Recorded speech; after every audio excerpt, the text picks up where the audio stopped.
বিয়ের কিছুক্ষণ আগে সারা জানতে পারে তার হবু বর অয়ন কখনো বাবা হতে পারবে না। কথাটা জানতে পারে তার ননদের কাছ থেকে। সারা স্তব্ধ হয়ে মূর্তি হয়ে বসে আছে। এই কারণেই হয়তো অয়ন সারাকে বিয়ে করেছে, কারণ সারা মধ্যবিত্ত ফ্যামিলি বিলং করে।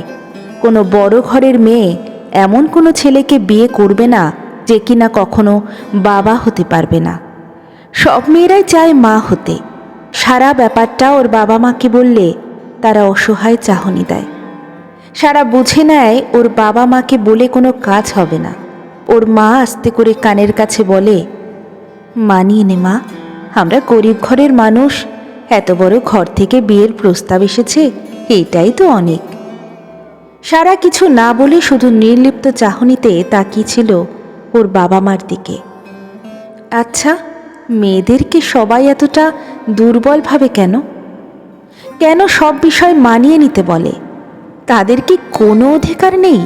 ইচ্ছে, শখ, আহ্লাদ নেই? তারা পাথর বোধ হয়। সারা বিয়ে আটকানোর কোনো চেষ্টা করেনি। যেখানে ওর বাবা মা ওকে সাপোর্ট করলো না, সেখানে কিভাবে এই বিয়ে ভাঙবে? পরিবারের সাপোর্ট একজন মেয়ের সবচেয়ে বড় শক্তি। ধর্মমতে সুষ্ঠুভাবে অয়ন সারার বিয়ে হয়ে যায়। বিদায়ের সময় অদ্ভুতভাবে সারা এক ফোঁটাও জল বিসর্জন দেয়নি। কাদের জন্য অশ্রু করাবে? মা বাবার জন্য, যারা ছোটবেলা থেকে সারাকে তুচ্ছ তাচ্ছিল্য করে এসেছে মেয়ে বলে। সারার বড় ভাই সারাফ সব সময় তাদের কাছে বেশি প্রাধান্য পেয়েছে। সব কিছুতে সারাফের অধিকার ছিল। সারাকে তারা নানাভাবে অবহেলা করত। এতে সারার মনে কষ্ট ছিল না। ও ভেবে নিয়েছিল মেয়েদের জীবন বুঝি এমনই হয়। ফুল দিয়ে আবৃত রুমটায় বসে আছে সারা। সারাদিন না কাঁদলেও এখন ফুপিয়ে ফুপিয়ে কাঁদছে। তার জীবনটা এমন কেন হলো? আজ তার আফসোস হচ্ছে, কেন ও মেয়ে হয়ে জন্মালো। সারার মনে ভয় ঢোকে। এখন নিশ্চিত অয়ন তার উপর অধিকার খাটাবে, তিলে তিলে শেষ করে দেবে তাকে। এই কথাগুলো ভেবে জোরে কেঁদে দেয় সারা। অয়ন রুমে প্রবেশ করে কারো কান্নার শব্দে হকচকিয়ে যায়। সারাকে কাঁদতে দেখে দ্রুত পায়ে ওর দিকে এগিয়ে যায়। শান্ত গলায় প্রশ্ন করল, সারা, কাঁদছো কেন? খারাপ লাগছে তোমার? সারা হাঁটুতে মুখ গুজে কাঁদছিল। অয়নের গলার আওয়াজ পেয়ে মাথা তুলে তাকায়। অয়নকে দেখে ভয়ার্ত দৃষ্টিতে তাকালো সে। অয়ন তা বুঝতে পেরে আশ্বাস দিয়ে বলল, ভয় পাওয়ার কিছু নেই সারা, আমি তোমাকে তোমার অনুমতি ছাড়া স্পর্শ করব না। সারা অবাক হলো, সাথে মুগ্ধ হয় অয়নের ব্যবহারে। অয়ন আবার বলা শুরু করে, নীতির কাছ থেকে শুনেছ নিশ্চয়ই, আমি কখনো বাবা হতে পারবো না, তোমাকে মা হওয়ার সুখ দিতে পারবো না। আমার ইচ্ছে ছিল না সারা তোমায় বিয়ে করার, ইভেন বিয়ে করাই আমার ইচ্ছে ছিল না। তবুও বাবা মার জোড়াজড়িতে করতে হলো। আমার কারণে তোমার জীবনটা নষ্ট হয়ে গেল। চাইলে তুমি আমাকে ডিভোর্স দিতে পারো। সারা চুপ করে আছে। কি বলবে তা মনের ভেতর শব্দগুচ্ছ গুছিয়ে নিচ্ছে। তখনই অয়ন পুনরায় বলে, ছোট থেকে বাচ্চাদের প্রতি আলাদা একটা টান ছিল আমার। তার জন্য একটা এতিমখানা বানিয়েছি, যাতে অবসর সময় বাচ্চাদের সাথে সময় কাটাতে পারি। বাচ্চারা ফুলের মতো পবিত্র হয়। আমি মনে মনে ঠিক করে রেখেছিলাম বিয়ের পরেই বাচ্চার প্ল্যান করব। কিন্তু দেখো, ভগবান আমাকে বাবা হওয়ার ক্ষমতা থেকে বঞ্চিত করেছেন। একটা অ্যাক্সিডেন্টে আমার বাবা হওয়ার ক্ষমতা আজীবনের জন্য কেড়ে নিলেন।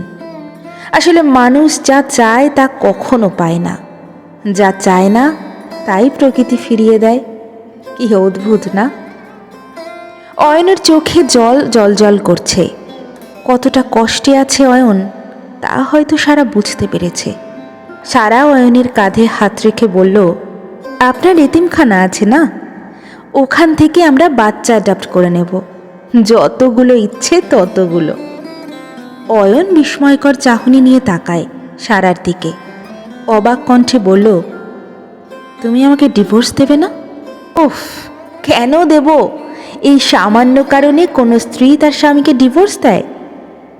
অয়নের ঠোঁটের কোণে তৃপ্তির হাসি, চোখ দিয়ে জল ঝরছে। 5 বছর পর সারা এখন একজন আত্মনির্ভরশীল মেয়ে, নিজের পায়ে দাঁড়িয়েছে পড়াশুনো করে। এতে অয়নের অনেক সাপোর্ট পেয়েছে সারা, সাথে অয়নের পরিবারও সারাকে পর্যাপ্ত পরিমাণ সাপোর্ট করেছে। সারার এই পরিবারকে দেখে মনে হচ্ছে ও মেয়ে হয়ে জন্মেছে বলে এতটা সুখ দেখতে পাচ্ছে। অয়নের বউ হয়ে নিজেকে এতটা ভাগ্যবান মনে হয় সারার। সারার বাবা মা নিজেদের ভুল বুঝতে পেরেছে অনেক আগেই। অয়ন সারার একটা 3 বছরের ছেলে আছে। এটা অ্যাডাপ্ট করা বাচ্চা নয়, ওদের নিজেদের বাচ্চা। বিদেশে চিকিৎসা করিয়েছিল অয়ন সারা জোর করাতে, তারপরই পুরোপুরি সুস্থ হয়ে ওঠে অয়ন। সারা এখন নারীদের নিয়ে একটা এনজিও গঠন করেছে। সব রকমের সহায়তা করা হয় এখানে মেয়েদেরকে। তৃপ্তির হাসি ফুটে ওঠে সারার মুখে। মেয়ে হয়ে জন্মানো কোনো অপরাধ নয়, শুধু পরিস্থিতি সামলে কাজ করতে পারলেই সফলতা পাওয়া যায়। আমাদের সমাজে কিছু এমন মানুষ আছে যারা মেয়েদের অপয়া বোঝা মনে করে। এসব মানুষদের জন্য অনেক মেয়েরাই পিছিয়ে আছে। আবার অয়ন এবং অয়নের পরিবারের মতো কিছু মানুষ আমাদের সমাজে রয়েছে যাদের কারণে সারার মতো মাঝপথে এসে ভেঙে না পড়ে শক্ত হয়ে দাঁড়ায়। সমস্যা মেয়ে হয়ে জন্মানো নয়, সমস্যা মানুষের মস্তিষ্কে, তাদের চিন্তাধারায়। সবাই এক নয় এই সমাজে।